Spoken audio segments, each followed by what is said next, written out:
So I recently got a comment on the channel asking how I mounted the battery on my bike. And I'm not proud of this, but I use these D clamps or D rings. They're made to go around pipes, and I figured that the tubing on a bike is a good match, and it kind of was, but I got ones that were too big. So you see I have these like rubber spacers, so it definitely doesn't look good. But I have to say, I've had no issues at all with the battery sliding or falling or anything. It's been perfect. It just doesn't look super good. Okay, I'm gonna get off the road. This probably wasn't the best spot to do this. But I think a nice little advantage of those spacers that I didn't realize at the time is that they act as a good little cushion. So I mean, it works, it's functional. This battery does not budge at all. So I guess I can recommend it. It's pretty good. But welcome back to the channel, guys, to a new episode of me freezing my butt off. And what I want to talk about in this video is e-bike frames, because this is a topic I overlooked in my conversion process. I kind of just assumed I was going to get a bike, and I put all of my attention on the motor, the battery, the wattage, all that kind of stuff, which is important, but in hindsight, I wish I picked a better bike frame. Now, with that said, I love this bike frame. It's a great mountain bike, it's full suspension, but the big thing that I don't like about it is there's no box or compartment to put the battery and the controller in. And that's why I had to do the whole system I just showed you guys of mounting the battery on top of the tubes of the bike. Now, I will admit it's not a huge deal. It works, as I mentioned, and an advantage of using an actual mountain bike is the weight. So this is an aluminum bike frame, and it's super light. Almost all of the e-bike specific frames are made out of solid steel and are like 2 to 3 times the weight of this bike. So lately what I've been doing is browsing Alibaba for e-bike frames, because that's the go-to place. Amazon is shit in comparison, and on Alibaba I have to say the best one I've been seeing is the standard, I think it's called like Stealth Bomber style. It's like, whoa. Okay, Lexus. You guys have probably seen it. It's pretty popular. It's full suspension, it's steel, and it has a box or a compartment right in the middle to put the battery, the controller, and all the wires that are associated with e-bikes. So that frame is going to give you a bit more protection for the electronics and give you more confidence in adverse weather conditions. And not to mention, it's also a full suspension bike, so it seems like a pretty solid package.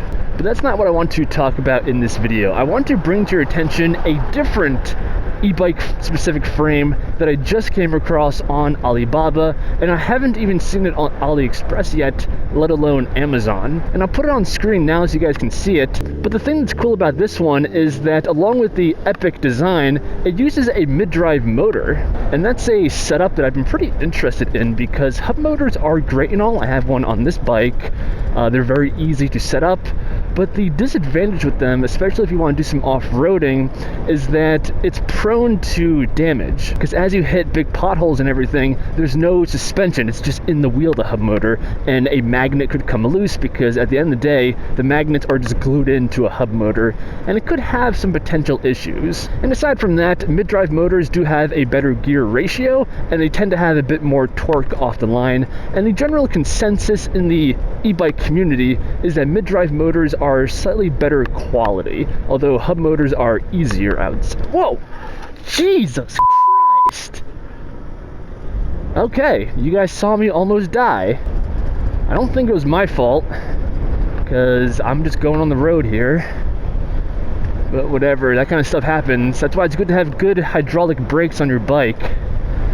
Even though I don't think that would have saved me. My wheel was skidding in that situation. Okay, but what was I talking about? Okay, e-bike frames. Oh, with the mid-drive motor. So yeah, let me know in the comments down below which one of these e-bike frames you like more. Do you like the Stealth Bomber, that's pretty popular, that has the hub motor? Or do you like this version of it that uses a mid-drive motor? I'll leave them both linked down below, but definitely leave a comment letting us know which style and setup is your favorite. I'm very interested to see which one you guys like more. Alright, as mentioned, it is absolutely freezing out. It snowed a bit last night. It did melt since then, but the temperature is hovering around freezing outside. So I think it's fitting to give you guys some cold weather e-bike tips. Okay, so the number one tip I have when it comes to driving or riding a bike in cold weather is to dress in layers. That's the single best thing you can do, and when I have the appropriate amount of layers on, I can ride my bike no matter what the weather is outside. So for example, let's look at my pants. I currently have sweatpants on, and then I have this outer shell on, which is like water and windproof. The outer shell itself is very thin, and by itself it would not be adequate in this weather, but with the warm sweatpants underneath, it's a really solid combination, and in freezing weather, I'm pretty good right now. I'll leave these pants linked down below because I did just pick them up, and as mentioned, they're pretty solid when combined with sweatpants. I also bought fleece-lined pants, and those are good, but in freezing weather, they're actually not as effective as this layer solution. So that's why I'm saying having layers on is the single best thing you can do. And when it comes to my torso, I do have 2 sweaters on right now and my jacket, which is windproof, and my body is nice and toasty right now. The only thing that's a little bit cold right now is my ankles and my hands. I do have thick ski gloves on, but I don't know, I think I just have sensitive hands, and like my thumbs right now in particular are like frozen solid. So I might have to break down and buy heated gloves. I do have a heated vest. I'm not wearing it right now, but that's also pretty effective. So along with my layers, if I had heated gloves right now and thicker socks, I would be perfect in this weather right now. Oh, and also shoes. Shoes are really important because your feet get cold in the wind, especially if you're like me and you wear sneakers most of the time. The wind just completely passes through them and the top of your feet gets super cold. A good pair of socks also helps with that, but you're going to want to have some kind of boots. I'm currently wearing these boots you can see here. I bought them off Amazon and I like them a lot. They're only about 60 bucks. They're not cheap, but they're also not expensive, and the quality is solid. They're basically windproof. I use them for hiking. They're not super tall, like they don't cover my ankle, which is actually what I prefer because boots that do that, they're not super versatile, so you're kind of limited in when you can wear them. Whoa, the hell are they doing?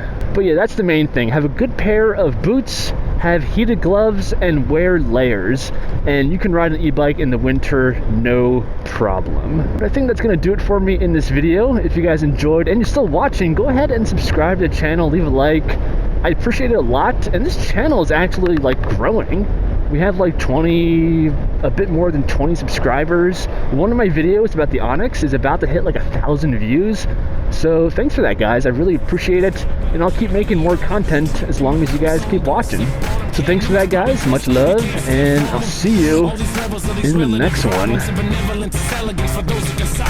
feeling pretty low, like I'm stuck at the bottom, but I know I'll rebound.